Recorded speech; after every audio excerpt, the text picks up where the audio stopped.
Four of the Cobble Classic stars coming up now in the series of riders that have a point to prove in the 2019 season. We're going to start with the Czech Republic rider from now Koenig Quickstep, Zdeněk Stybar. He is a very, very consistent rider. You look at last year, 7th Strada, 9th E3, 8th at Ghent, 10th at Flanders, 9th at Roubaix. The year before that, he struggled a bit, but he's been very, very consistent there or thereabouts. In most of the seasons, obviously 2015 he had his win in Strade Bianche, second at E3 and at Roubaix. We all remember that Paris-Roubaix in 2013 when he was on Cancellara's wheel with Vanmarcke and crashed into a spectator. We're still waiting for that big monument win for him at either Flanders or Roubaix. I think it's more than likely, more than likely to come at Roubaix.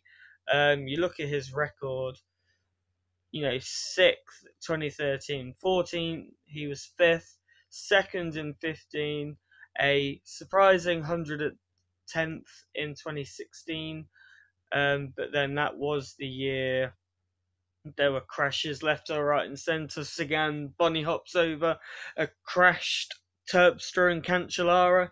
So, there you go.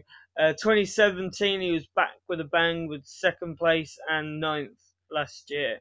So, I think that's where we're more likely to see it. But we do, he's not getting much younger. He, just like the other guys, he is in his 30s. In fact, he is 33, like Port, actually.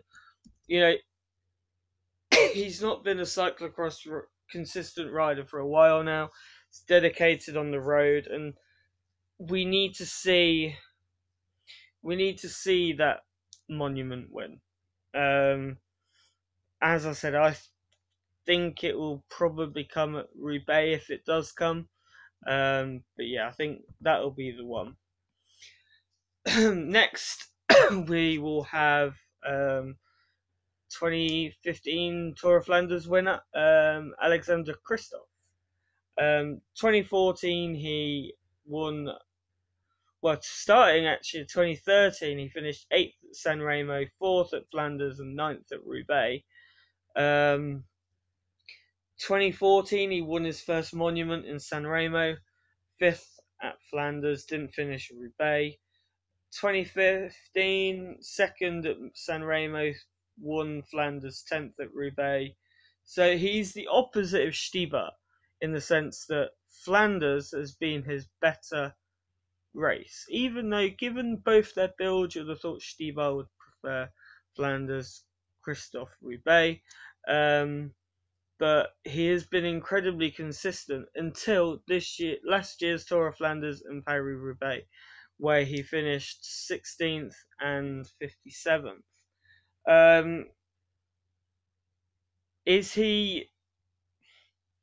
I think his main problem is he's not quite the best on the cobbles. He's one of the best sprinters out of the cobbled riders, but he's not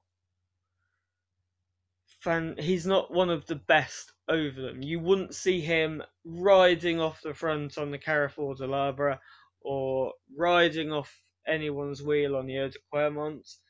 He won 2015's de Ronde by following an attack from, I think it was Terpstra, and making sure he didn't get dropped over the Paterberg and the Clermont, and sprinted to a fantastic win. So I think that's the way he's got to do it, and the races are becoming more and more open. Gilbert's win at Flanders, even last year with Terpstra, that was who won. So I think we've probably seen the last of him winning a cobbled classic. Sanremo though, that's a lottery. He could win a couple of them, I think. Um, I think he's focused more on his sprinting, which has taken his classics away from that. Um, one, the nearly man of professional classics riding, Sepp Vanmarcke. He's been around. 2012 was his breakout and only cobble classic win. In Omloop Nieuwsblad, he had finished second in Ghent before that, but that was his breakout moment. And from then on, we've sort of been waiting for the Sepp Vanmarcke effect to kick in, and he wins one. 2013 Roubaix, he was so close to out sprinting Cancellara. He arguably should have won that sprint, but he is against Cancellara. 2 podiums at Flanders, but his most popular one, most consistent one is Roubaix. I think his biggest problem is that he is one of the best over the cobbles. There is no denying that. His technique over it very much reminds me of Tom Bonan. Problem is, he doesn't have the engine to sustain the attack. A couple of years ago, I think when Heyman won Roubaix in 2016, he was off the front on his own over all the cobbled sectors towards the end, Campen Pavel, Carrefour, Gruson, Hem. But the wind and his engine didn't allow him to keep that gap. So, and then he's not got a fantastic sprint for the end of the race either. So, if he comes to the line with Sagan, Van Avermaet, even someone like Benoot, I would probably fancy Benoot. So, I think that's his big problem. I think he can win it. I think Roubaix will be the one. Just like Stybar, I think Roubaix.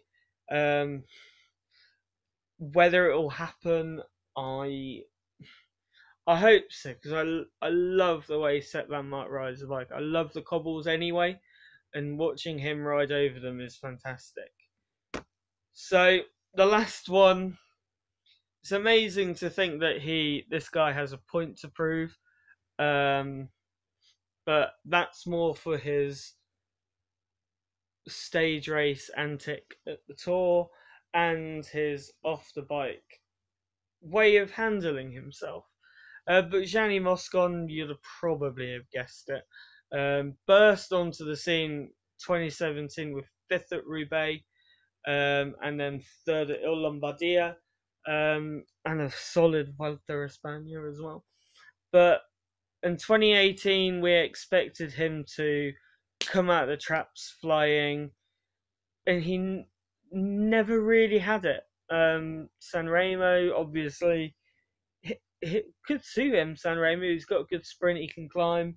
But Flanders and Roubaix, especially at Roubaix, he floundered. Whether it was that second season syndrome of being at the top before you say anything, I know it was his 3rd year. Whether he didn't quite get his training right, whether he did something different, I don't know. But the main reason why he has a point to prove in the classics as well, but also in general, is his off the bike antics. Or on the bike antics in the case of aiming a punch at Ellis Gedbert. He has all the talent in the world to become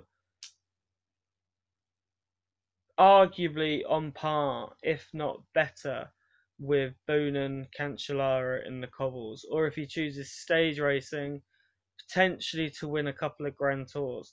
His talent is on par with Van der Poel, is on par with Van Aert, Tom Pidcock.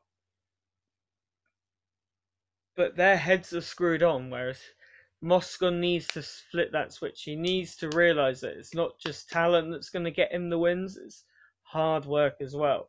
had a good end to the season, where he seemed to have,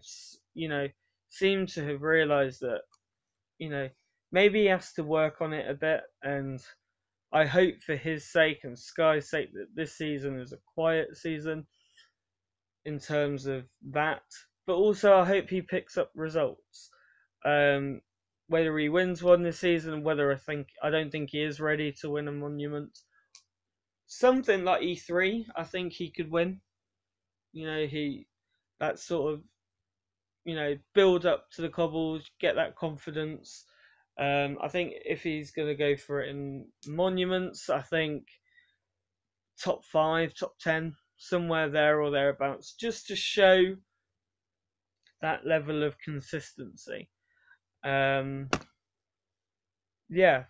good luck.